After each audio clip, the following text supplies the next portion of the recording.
This is me at 6 years old. Big eyes, big smile, big head, full of big dreams and possibility. You know, I'm very grateful for all the amazing experiences I've had in my life, starting from graduating from the Rochester City School District, 3.0 GPA, student body president, and played football well enough to go to the next level. I went to Syracuse, where I had a chance to get an undergrad degree and go to graduate school. Had a chance to be the first one in my immediate family to go to a 4-year college. And I played football good enough to go to the next level. On to the National Football League, playing with the Rams, the Raiders, the Buccaneers. I was Rams Rookie of the Year and had a chance to win a Super Bowl. Truly grateful. But even after my years in the game, things have gone awfully nice. I had a chance to do broadcasts for ESPN, CBS, NBC Sports, do team building, real estate, and work with some amazing teenagers, helping them achieve their dreams. But my biggest job of all that I love so much is being a dad. My oldest a 9th grader, my youngest a 1st. It's an amazingly fun time. But I want to tell you, things hadn't always worked out so well.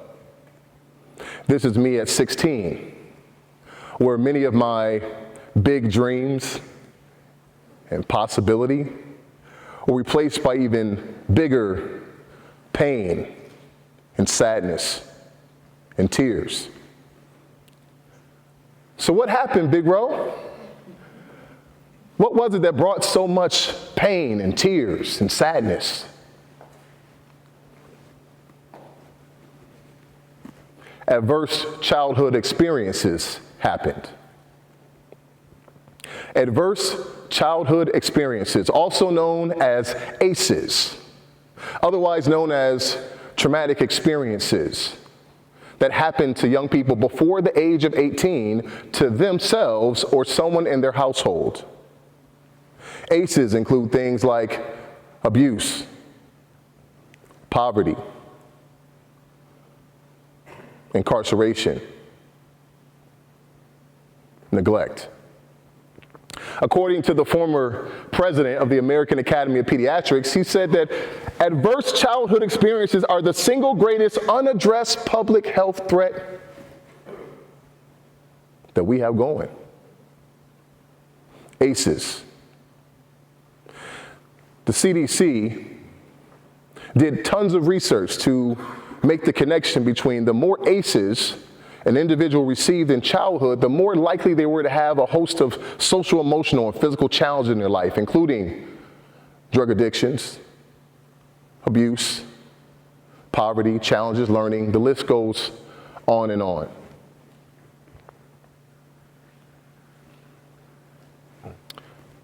Before the age of 18, here's some of the adverse childhood experiences that I went through. Abuse, neglect, poverty. So I guess the million-dollar question is, how did I get through it? What happened?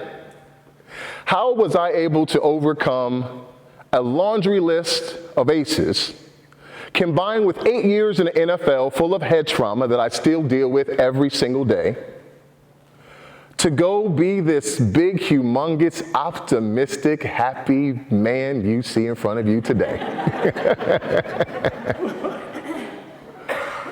Well, if I had to recap and do an analysis, I'd say it was probably 4 things.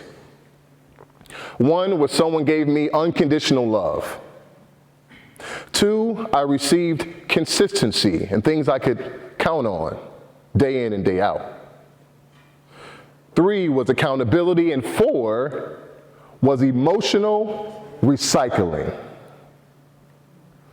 Emotional recycling.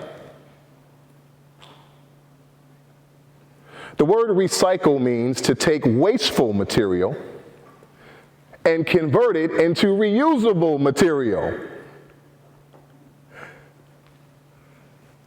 I came with the phrase emotional recycling to highlight what it means to take all the negative and wasteful emotions and people and places and things and convert it into fuel that I could use to support me in my journey towards my dreams. Emotional recycling is not easy. Emotional recycling is like taking individuals who get locked up and incarcerated in front of you and letting it be a motivation to never let that happen to you. Emotional recycling is when you see someone a victim of physical, verbal, or emotional abuse and have a passion to make sure that you don't let it happen anymore. Emotional recycling is when you take the residuals of poverty, the social pain of poverty, the tears of poverty, and you convert it into a passion to say, I'm going to dedicate my life and add a purpose to it to make a difference in the lives of others. Emotional recycling. Fast forward to present day. Don't know if you're aware, but Rochester is under an enormous crisis in regards to its teen population. Research has said that more than 80% of teens in the city of Rochester suffer from multiple adverse childhood experiences, just like me. I guess it's no wonder that Rochester is near the top in America in poverty, childhood poverty, extreme poverty, which means that's half of the poverty line, HIV infections per capita, STDs, dropout rates of minority males, and fatherless homes. Now, I know when you hear all these statistics, I know, I get it, it sounds bleak, it sounds bad, like this is a game that we cannot win. But I came 3,000 miles today to tell you that I have seen and heard so much that I know this is a winnable game. To back up my claim, I'll give you my top 3 reasons why you should be very optimistic. Reason number 1 is innovative and scalable solutions. You see, Rochester's under a special crisis. Our students are under special, extreme challenge. Our community is losing like never before. So it's time for some new solutions. It's time for innovation. It's time for something extreme. So I went to work and I created a comprehensive program to take everything I know about my experience in poverty, my experience with ACEs, to create the most cost-effective, scalable, innovative, and effective program to help teens to accomplish their dreams. Now, this has been an amazing joy of mine over the last 3 years because we get a chance to engage our students on a daily basis, weekly, monthly basis, to engage them from 6:15 a.m. with a wake-up call, all the way to knocking on their door if it's necessary to hold them accountable. Now, this leads me to the second thing that makes me so excited about this program. It's our results from the years of work that we have put in so far. So far, after 3 years, the results that we have achieved have been simply groundbreaking. With students that many didn't think could be excellent, they are exceeding expectation and doing things that are, wow, make me awfully optimistic. What makes it even better is that we get the feedback from teachers and principals and students talking about the transformative power of unconditional love, consistency, accountability, and emotional recycling.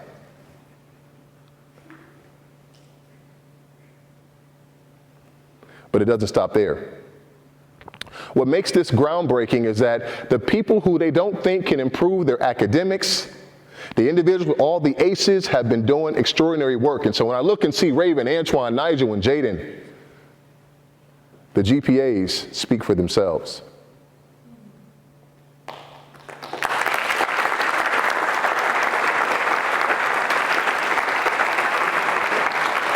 Now, I know the bright lights are on me right now, but we actually have many of these amazing students here with us right now. If you are here in this audience, why don't you take a stand, please, and let us acknowledge you. Hey, look at it go. There you go.